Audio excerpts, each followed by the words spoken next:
return for another season or 2 or 3 or whatever it may be.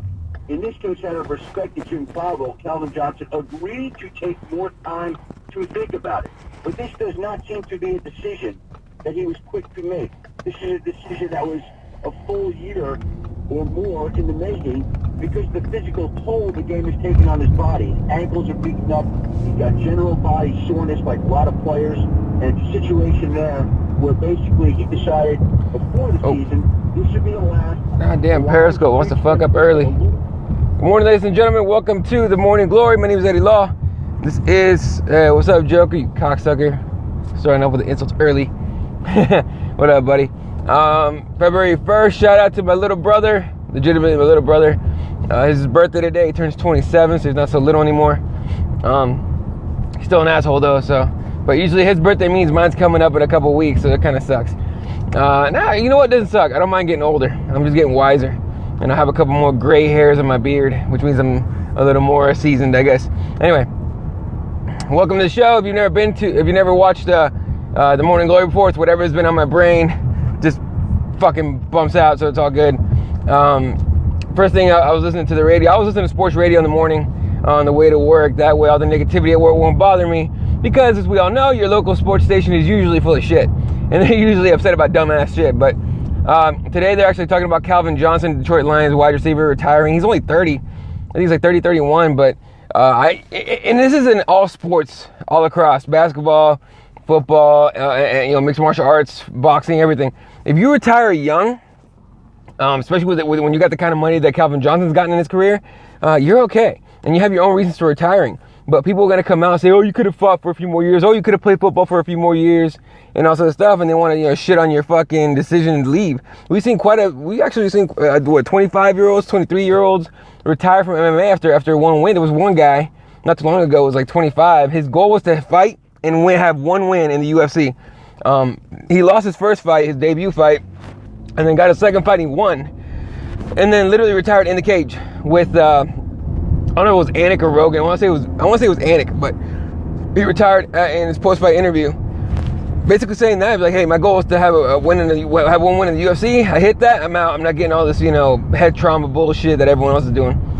So for Calvin Johnson to retire, after just 30 years old, it makes sense. Who talking about?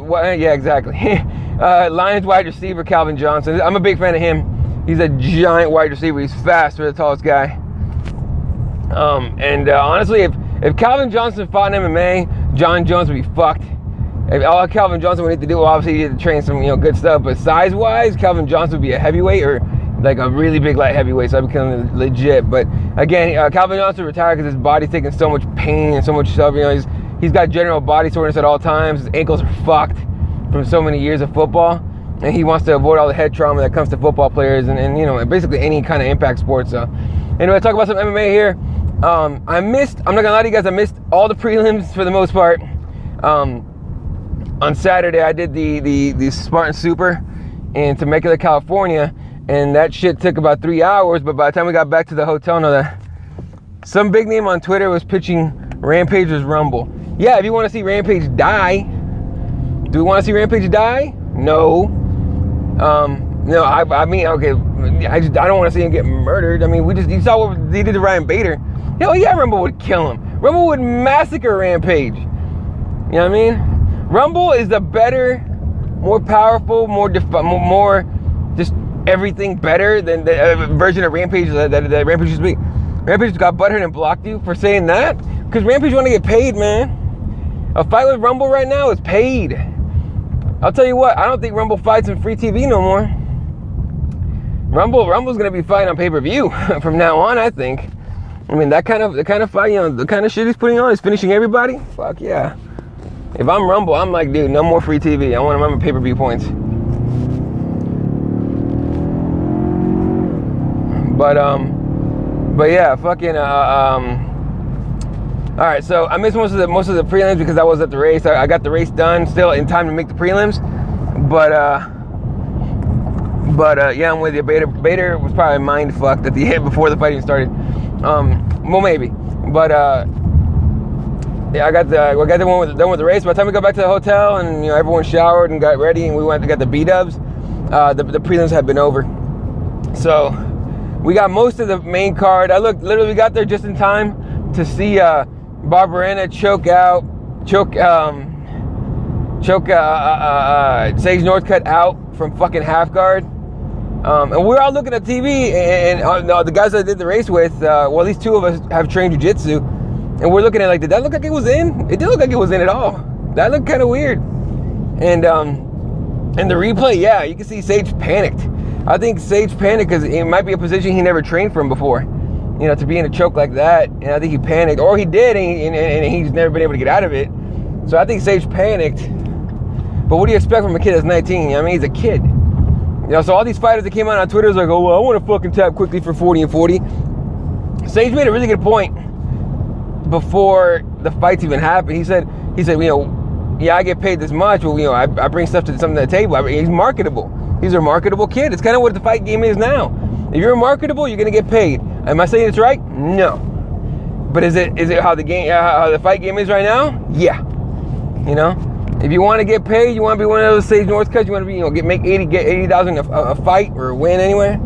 You know, you gotta bring something to the table. Marketability, something. So all the fighters that are bitching, I'm with quite a few of them. Quite a few of them definitely deserve better paydays, for sure. You know what I mean? But guys like Sage Northcutt definitely get it. Before the fight started, it was known Barberena MMA Lab specialized in short notice. Fuck yeah! Everyone at the MMA Lab, dude. What? Every time let's look back. I bet if we look back at the last, 6 months of short notice fights, I would say a big chunk of them are MMA Lab guys. You know what I mean? And why wouldn't you take a short notice fight if that's what you're training? You know what I mean? It's not difficult. It's not difficult to fucking figure out that the MMA Lab specializes in that shit. I didn't hear Barberena's post-fight speech.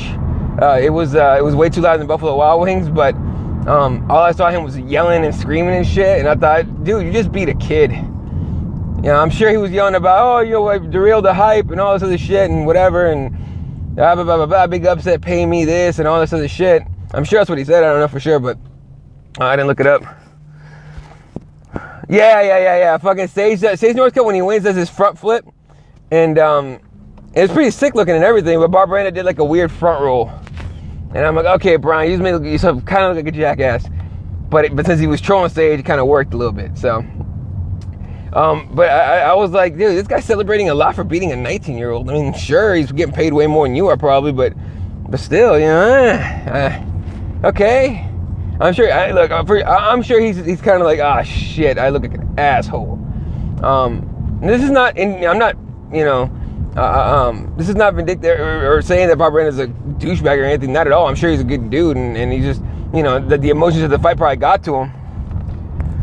The article MMA community brought up what kind of explains, and I agree. And Joker, you sent me the link on Twitter on the MMA community. Somebody wrote up this article that, basically explaining that the hate isn't really for Sage.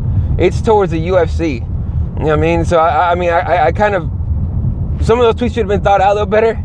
I think the ones that hate towards Sage from fighters especially. We don't hate Northcutt, we hate the fighters forced down our throats by the UFC. Exactly. Yeah, and honestly, I wish a lot of people would have said that and like tagged the UFC and shit instead of, fucking 19-year-old that just got the shit he just got embarrassed on national television. But at the same time, when you put in that spotlight, you got to be able to handle that pressure. And we saw, and look, Northcutt got the lowest end of it. We all saw when Ronda lost how much shit she got. Again, a fighter that's been shoved down our throats, for years. If and when McGregor loses, wait for that landslide of shit coming. Oh my Jesus, it's gonna be insane. Northcutt got the very end of it. So like I said yesterday on Twitter, this is a good loss for Northcutt. That it happened early. It happened now before his hype train got ridiculous instead of just stupid. And young so he can improve. But again, the UFC shoving fighters down our throat. Who we got right now? Sage is the most recent one to fall. In my opinion, fighters should get their fame and spotlight by their actions in the cage against worthy foes. 100%. But the thing is, I think everyone expects this to be like look, it's a sport because we're told it's a sport. Okay? I've never really agreed, and this is more of my opinion. A lot of people disagree with what I'm about to say, but I've never really agreed with classifying mixed martial arts as a sport, because it's a fight, man. You're going in there to beat the shit out of somebody, to choke somebody unconscious, to win a duel. Out on the street, if you get in a fight, a lot of times that shit is, you're not gonna watch a street fight and call it a fucking sport. You know what I mean? Yeah, I get there's regulations and there's gloves and you get these nice little Reebok shorts and it's in a cage and all that shit, and yeah, great. But if I'm gonna get in there and fight somebody, in my head I'm like, I'm about to fight. It's like, I'm about to play MMA, I'm about to fucking fight, So I've never liked that classification calling it a sport. Again, a lot of people disagree with me when I say that, and that's fine, that's okay, it's cool. Imagine if Sage had Paige Van Zandt's heart and Paige Van Zandt has, yeah, dude. If those two were able to put all their shit together like that and be one person, that'd be a scary fucking fighter. Again, look, Sage Northcutt comes across to me like a guy that's never had to deal with adversity in his life. You know what I mean? He seems like it. Fusion, there you go. Now we're talking Dragon Ball Z. Sage Northcutt to me seems like a kind of guy that's never had to deal with any kind of adversity ever, right? So now he's facing adversity. So now we're going to find out, how does Sage Northcutt rebound from facing adversity, from getting punched, not punched, but getting choked out, but from having life smack him in the face, having the public opinion of not only, fans, but his fellow fighters be negative about him, whether it's deserved or not. How will Sage Northcutt rebound from this? This is going to be telling of the young man, and whether or not he's going to be able to have a successful MMA career, I think. We've seen a lot of fighters with hype come back and be way different in the returns. We see him be very tentative, very scared almost. And then they get beat that way. So it's going to be interesting to see him and Ronda. We haven't seen Ronda come up a loss either. But she's had plenty of adversity in her life, believe me. So people wonder why he's so happy, good home, rich family. Did you see the video after the fight? The one that he put out where he's like at the basketball court? Yeah, no, he's fine. I'm sure he's fine. The kid's really fucking weird. He's like okay, and I don't want to offend anybody that's Mormon. All right, I got my own views on religion and shit, and that'll be on a different fucking show. But he's like, to me, look, all my friends that are Mormon are the nicest people ever. He's like Mormon times 1,000. That's how nice Sage Northcutt is. You can cuss him out, call his mom a bunch of names, and he'd be like, well, that's your opinion, sir, and it's okay to have that opinion. I don't agree with you, but it's okay. I'm only 19. That kind of fucking shit, right? But he's like the nicest kid ever, pretty much. So I mean, that's a good mentality to have, to never be get beat up like that. So, or to never, be negative, basically. He's like the most positive kid ever. So I mean, look, he's gonna be fine. He's gonna come back. He's gonna be okay. He's gonna be better than ever, probably. I mean, but the thing is, his dad's got to get the fuck out the picture. His dad needs to step the fuck away and let him go to a legitimate camp. I understand, Little Town, Texas probably has a decent gym and it got him this far. I argue that Sage got himself this far, all the hype got himself this far, but because he got kind of shitty fucking. His dad was the corner talking over. Yeah, fuck his dad, dude. His dad needs to get the fuck out of the picture. He's like one of those overbearing dads whose kid he's been putting, like, I don't know if you guys, I have friends that were on AAU teams for basketball, and that's like where the pros as teenagers go to play against better competition, not just high school games. But some of my friends' parents were just overbearing assholes, screaming at the refs and shit during games and whatnot. I'd be like, what the fuck is going on? So, so it's kind of that's the kind of dad he is, and he needs to step the fuck back. And unfortunately, Sage definitely doesn't have the balls to tell his dad to sit down and shut the fuck up. And he's not gonna, I think it was my friend over at Bulldog, the kennels, Bulldog Kennels. What the fuck are they called? Sorry, I apologize, Jay, for that. But the Bulldog Kennels, he said it yesterday, I think, on Twitter. Told me I was going a little bit back and forth with him.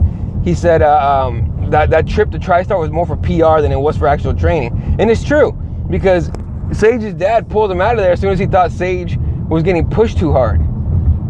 So now I think Sage's gonna have to someone's gonna have to get in his ear or his dad's ear, tell his dad to shut the fuck up and sit down and get out of his son's fight life and let the kid go to a legit camp. I would love to see Northcutt over at Jackson's.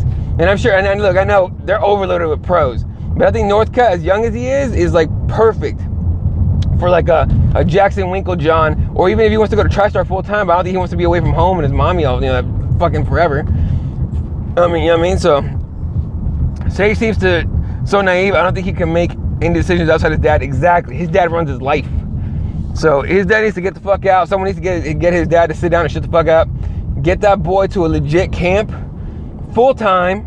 And look, if the kid wants to go to school while he's in camp, that's great. Do your thing, man. But understand that you're only gonna get out of your MMA career, out of any career, but especially in MMA, you're only gonna get out of your MMA career what you put in. And if you put in half time, you're gonna get half results. You know?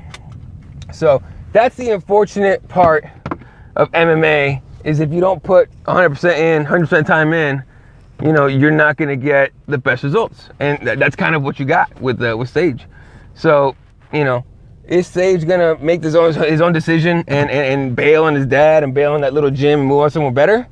Somewhere where he can get some good personalized training, like high class shit, or high quality training? Or is he going to do what I'm pretty sure he's going to do? And you know, stay with whatever his dad says. And I think that's what he's going to do. I think he goes, oh, okay, well, you know, dad knows. I'll just do whatever dad says. So, and then quickly, co-main event. Oh, by the way, Rivera against Alcantara was all right, but you know, whatever. Also, from how Sage reacted when Barberino wouldn't slow it down, it was his first time with that upper hand. Yeah, Sage is used to just fucking blitzing dudes, and he wasn't able to do it in this fight. So that definitely fucking shocked the shit out of him. Co-main event real quick, because I got to go right now, literally. Co-main event, heavyweight fight, Barnett versus Roswell. I was surprised as shit when Roswell tapped. I was like, Barnett's not going to tap. He's going to find a way out. Nope. You got to give Roswell his credit on this one, man. He did what he did, and he got the win, so good for him. Heavyweight title fight? No.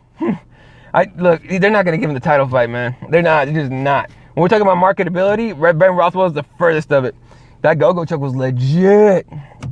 But, yeah, and then the main event, Bader, and I agree with Joker here. Bader might have been defeated before the fight even started. The game plan was to take AJ down, to take Rumble down. And I was thinking too, because I kept saying before, I was like, look, Bader has a chance if he doesn't get knocked out in the first minute or two. And then Bader shot in for that takedown, and his whole body was fucking stretched out going for that takedown. Rumble literally just had to push him down, and then that was it. Sprawl a little bit and stop the takedown. And then from then, Bader was trying to roll out, find a way out, but either, Bader did not want that fight staying at all. There's no way, hell no. So, you know, Rumble on top of him he wasn't even landing shots yet. And Bader was like, holy fuck, like just waiting for the fucking damage to come and maybe an opening to get out. But you got to give it to Rumble, man. He made every shot count. Every shot he threw on the ground fucking counted, and it landed. And then at one point, you just see Bader's legs just fucking flop and give out, and the ref stopped the fight. Bader was out. He knocked him out with, man, how many guys have we seen that hit somebody with a short shot and that way on the ground and knock somebody flat unconscious? That shit was impressive. So, he held his head down and coconut smack. Yeah, dude, he fucked him up. And Bader could do nothing. And Bader fucking knew it. And that shit, damn. And then Bader looked depressed as fuck at the fight too. He was like, God damn it, I fucked it up. I knew it. And look, I tell you what, Bader did not want that fight, but he wants a title fight so bad he would take the risk. And you know, like Bruce Arians of the Cardinals says, no risk it, no biscuit. You don't get anything if you don't risk anything. So he took the risk, and you know, he came out on the short end. So, I like Bader. I don't like his fighting style for most of his fights. Sometimes when he knows he can win a standard fight with somebody, he'll do it. But if he knows he can't, he goes right to his wrestling, and couldn't use it. Rumble was his only ticket to the title. Yep. That, and at this point, an injury of some kind. If they make a fight and Rumble's in it, and Rumble gets hurt or somebody gets hurt, they'll make that fight. They'll put Bader in there, but only if that happens. Otherwise, it's not happening. Bader might just be a gatekeeper now. I would say gatekeeper if he had already fought for the title, but he hasn't. So he's just a guy that he's got knocked down a few rungs, I think. If anything, Rumble's a gatekeeper at the moment. Because we still got to get DC versus Jones. And if Jones wins that fight, we might get a third one, maybe, depending on how that fight goes, but I don't see it.